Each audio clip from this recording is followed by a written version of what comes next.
Think of your business in a form of a decade Yep. instead of 6 months or a year or 2 years, right? Okay. Welcome back to another episode of Successful Entrepreneur Stories. My name is Desmond Soon, and over the last 6-7 years, I've worked with multimillionaires, billionaires, fractional billionaires to help them or learn from them how to grow and scale their businesses. One of my former mentors, is Dan Locke. He's quite well known. I'm on a lot of his channels, social media. But I also have Josh Sproul here as a guest on today's interview because Josh is actually the author of this book called The 100 Myths of Entrepreneurship versus Chainsaw. Now, Josh, we met in a very unusual way. I wasn't actually looking, you had a CPA business, you still do, and I wasn't really looking for a CPA at that time, but I wasn't very happy with my CPA. And you and I had just connected casually talking about how we could collaborate or do some sales together.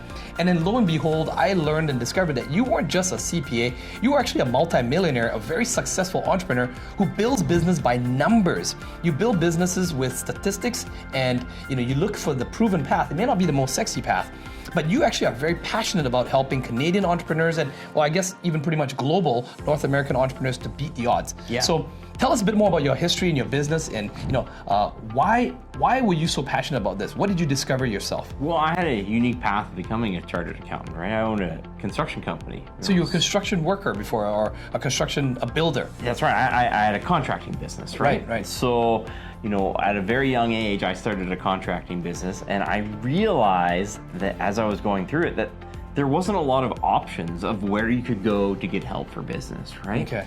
And so as I progressed through that business, I figured out everything the hard way, right? Right. And I realized I didn't have enough knowledge, right? And I wanted to get in front of other business owners to be a consultant. And so really, I became a CPA just to get in front of other business owners to tell them the things that they actually needed to know, right? Interesting. Okay. So you didn't wake up one day and just say, I want to be a CPA. You were actually trying to solve business owner problems. That's right.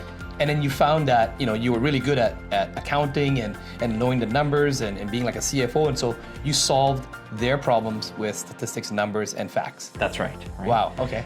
Yeah. So I mean, in reality, I tell people I care about business too much to let you do it based on feelings. Right. Everybody wants to do business based on feelings, but really, there's a lot of statistical evidence on how you can beat the odds of business. We talk about the stat all the time. Yeah. 96% of businesses fail. Right. Okay.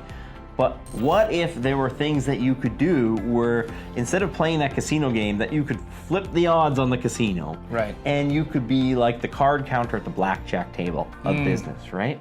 Where you're not playing the casino game. You're counting the cards, and in fact, you got a camera in the other corner, and you can even see what the dealer's hand is, right? Yeah. That's really the game of business. That's the guarantee you're looking for. Follow this guaranteed path, right? That's right. And I viewed it as, starting businesses, it was like selling cars without seatbelts. It wasn't if it was going to go wrong, it was when and how bad it was going to be, right?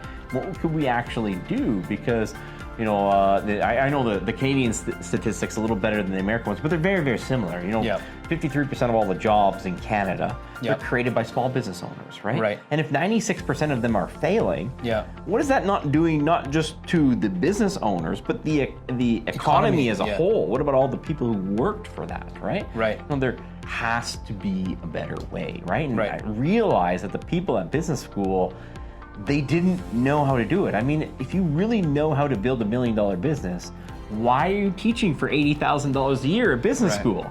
It doesn't make a lot of sense. Right. Yeah. It's not put down to the professors or anyone that's doing it, but if you knew how to do it, you wouldn't be teaching it. You'd be out there. And so, Josh, then what shifted? Why the business consulting? Because, I know that you helped a lot of, plumbers and, digital marketers and, a whole variety of business owners.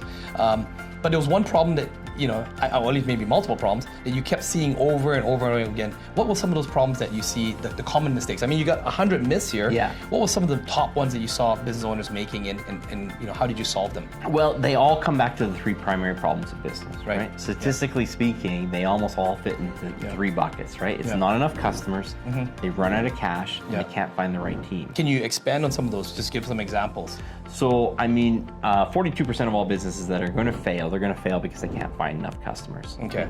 29% of all businesses that are going to fail, it's because they run out of cash, right? They just ran out of runway in executing their idea. Not enough sales, or their margins are not there and stuff like that, right? That's right. 23% is because they can't find the right people in the business, right? The team, yeah. And most businesses are going to start out with a customer problem. They got to acquire customers first. Yeah. Then they're going to acquire some customers and have some working capital constraints. They got to acquire more equipment, right? They got to hire their first initial, staff members, make payroll, buy some advertising. Then it becomes a cash flow, right? Yeah. And then almost inevitably, it ends up the limiting factor is always about team in the end, right? Okay. When you get those experienced business owners in a room, the rookie business owners, they're talking about customers, and the experienced business owners, they're always talking about team, right? Team, culture, right? Yeah. Right. Who's the next level of management and how they can progress them. Josh, what are, in your myths here, which are some of the top myths that you always hear the most? There's 100 here. I think so many of them are so true, but which one are some of your favorite ones? Probably where they think that their business is unique. Mm-hmm. Okay. Most people think that business is industry specific. Right. Okay. They think what works for a successful plumber won't work for a successful dentist. And what will work for a successful dentist won't work for someone that's selling something online. Right? Yeah. And when I get behind, and see the numbers in the back end of all these businesses, what you find is successful businesses, the successful principles they have, they transcend industries. Right. They actually are, 80% of it looks identical. And 80% of the unsuccessful companies also look very similar across industries that aren't related, right? Can you give some examples for the viewers to avoid? Maybe what are unsuccessful traits, or what are some successful traits?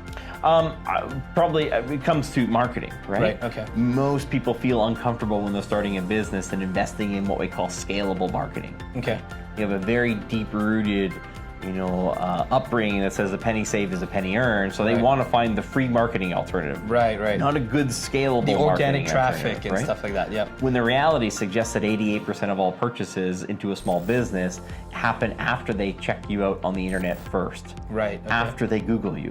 Doesn't vary that much industry by industry, right? Yeah. Doesn't matter if they came in by a referral or they find you online. Yeah. Chances are they're going to Google you first, So right? say that stat again, 88%? 88%, right? Wow. And so this is where you find these, truths, Yes. right? Where it just really doesn't matter what industry you're in, that if you don't pay attention to them, you are fighting that uphill battle of the 96%. You're playing that casino game and hoping that you get lucky.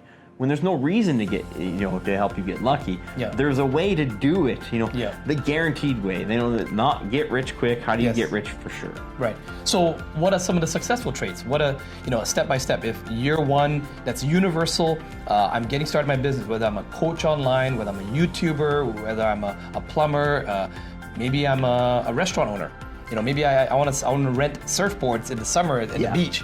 What are some successful things that I need to do first? Okay, so I'll walk you through the process, right? And in an expedited version, how do you get from zero to a millionaire? Zero to a millionaire. And is that done in a year, 2 years, 3 years, It's 10 usually years? a process over a decade. Decade. I tell people it's a decade, right? 65% of any business that's listed for sale has been around for at least 5 years. 50% of every business listed for sale has been around for 10 years or more, right? Yep. And I would suggest the number of businesses that actually sell, they're even older than those. Yeah, so is it impossible to grow $1 million business in a year?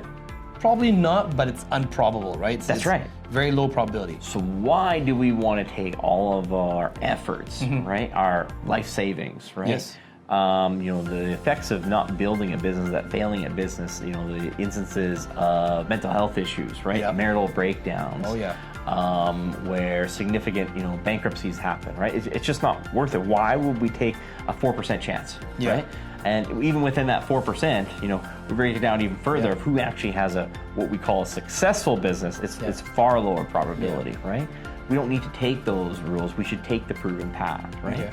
We study the proven path of how businesses get from 0 to $1 million. First of all, they have to adjust their time horizons to the correct horizon, right? Okay. If they do that, then they can focus on the things that are actually probable to succeed as opposed to high risk, high reward, right? Okay. Number one thing they have to do is they have to learn how to solve a common problem for money. Okay. This is step one, right? Just because you can solve a problem, if it's not common, there's not going to be a lot of people that can pay you for it, right? Right. There's some things that people can solve, but they don't value very high, right? one of my mentors, he says about he likes silky chickens. He's like, but nobody pays a lot of money for silky chickens, so I can't do that for a living, right? I think I once had a client that was teaching polka dancing or something. Yeah. Right. I mean, hey, I'm sure there's some circles out there, but it's not a high need, and I'm not sure how much people would pay to learn polka dancing. Yeah. Then the second thing you're going to do is you need to find a mentor. Okay. Yep. Find someone who's done this before, right? Someone like yourself, someone like me, right? It's someone who's generally been in business for longer than 10 years, right? And once you've done that, now you're going to set a plan and a schedule. And that's where it starts to get a little bit difficult. Explain more about that. Well, people like the idea of plans. You're painting the vision and doing projections, right? The minute you start to say schedule, right? We've seen on the videos that me and you have done over on my channel. It's like, check out some of the videos on Josh's channel here where we've done interviews on his book as well. We talk about time management and blocking out time as one of the successful traits of all successful entrepreneurs. A lot of the problems that you're going to have in business are going to be adjusted by adjusting your schedule. Correct. If you're having a problem with HR, you need more time for HR. If you're having a problem with marketing, you need more time for marketing. Right. It sounds simple, but like business owners, a lot of times they get into a business because they want time freedom, and they confuse having time freedom for having an ultimately flexible schedule that they can change every day. Right. Those are two different things. Yeah. You can design whatever schedule you want, but you generally can't change it, right? Because great businesses are built with teams, and you can't coordinate with the team if you're changing your schedule all the time. Right. It's not going to work that way, right? Okay. And so, we find that problem that we can solve for money. We find the mentor. Then we invest in a plan and a schedule. Okay. Now we have to. Usually the mentor is the one who helps you or holds you accountable to that schedule as well, right? The mentor doesn't know how to do what you do. Maybe you're an electrician, maybe you build houses, maybe you're a dentist, maybe you sell something online. They don't necessarily need to know what you do, right? But they know the successful business principles, right? Yeah. Because just think about it for a second. Look at the business owners that we highly regard. The Elon Musks of the world, right? The Bezos, They go from PayPal to Tesla. Technically speaking, those have very little to do with each other. A processing system and an electric car, right? And now going to space, And then he goes to space, right? He figured out the game of business, right? Do you think that Elon Musk wouldn't be successful if he started a coffee shop? Oh yeah, hell yeah. He would be the best coffee shop in town. He's just figured out the game of business, right? So once you find that mentor, they can help you in any industry, right? I mean, statistically speaking, a business owner who's been in business for 10 years or more, they have 5 or more full-time employees, I would take that business owner running a business in a different industry that they have no experience in than a technician from that industry with no business experience, right?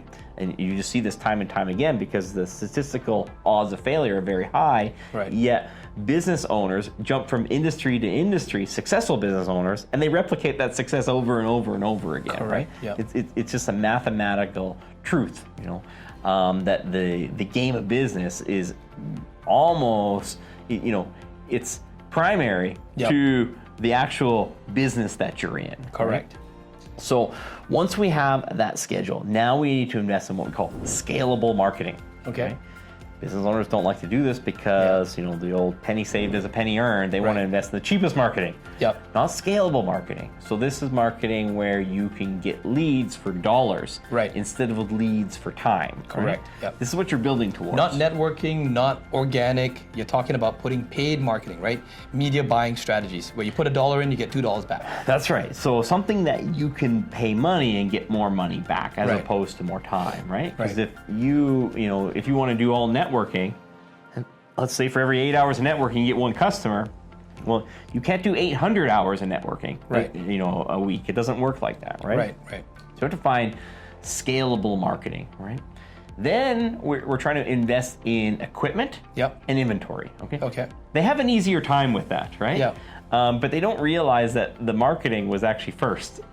They should invest in scalable marketing first, use whatever is the minimal viable product, because until people are willing to pay for it, it doesn't really matter, right? So you have to invest in scalable marketing. Then you have to invest in people. Okay.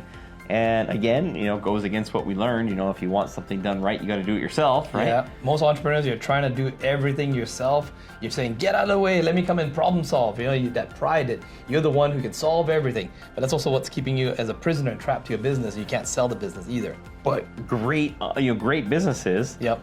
they're never one person. Yep. It just doesn't work that way. Yep. You're going to invest in people, and it's a long process to build a team. That's why that 5 to 10 years, right? Over years. Yeah, we've seen companies that have lots of money to start, Yep. but that doesn't mean they can find and train the right teams right off the bat. Right. So you have to invest in the right team. And then the last pillar, and one that kind of surprises people, is to invest in real estate. And so it normally ends there. And this is where it becomes like, it's like the twist at the end of the plot in the movie, right? Where you think that you became an electrician to be the greatest electrician, when really you became the electrician to buy the shop that the electrical place operates out of. To get the cash flow to invest in something that's got collateral to it, that's actually valued. And when you look at companies, they almost, successful companies, Fortune 500 companies, they all have large real estate portfolios, right? Right. When you look at how the banks will lend for real estate, right? Yep. And once they lend for real estate, now they'll start lending for all the other stuff that you wanted them to lend for the beginning. But they wouldn't want to give it to you before. But now that you've got a track record with them and you're a valued customer, they actually open up the doors for other things. That's right, right? Wow. And so it's generally those 7 steps that we see time and time again that build $1 million businesses. Josh is a wealth of knowledge. When I first met him, I was looking, like I said, for a CPA. What I got instead was a business friend, a business partner, a business consultant that I now tap into. And I'm saying this, I don't say this lightly. I've had, millionaires and multimillionaires I've worked with. Josh is a problem solver. So if you'd like to learn more about Josh, maybe what you want to do is step 1 for you, an action item. You can go into the description below and I'll put a link to Josh's book in Amazon. Just pick up the book first. Get a feel for him. I'll also put a link in the description of his YouTube channel. Check out some of his videos. It may resonate with you. You may not like him at all. Who cares? Move on. But if you do like him and you want to learn more about Josh, there's going to be ways that you can find out more about him. I would say have someone like Josh in your back pocket. If you're going to grow your business, you already have enough tough odds on how to grow the business. 96% of us fail. And you don't want to do this journey on your own. So have business partners, advisors. Robert Kiyosaki talked about having advisors, having mentors in his life, right? My mentor, Dan Locke, as well too, talks about that, having mentors in your life. You want to have that in your life. So Josh, if you were to give one last piece of advice to the viewers watching this right now, what would you say to the entrepreneurs that's universal out there that's going to help them succeed? What sort of mindset shift, what sort of golden nugget would you give them as a last piece of advice? Think of your business in a form of a decade instead of 6 months or a year or 2 years, right? Okay. And think of, you have to knock out those 7 things, right? So you have to knock out, do I have a problem that I can solve for money, right? Yep. Do I have a mentor, right? Do I have a plan and a schedule? Do I have scalable marketing, right? Have I invested in equipment and inventory that I needed, right?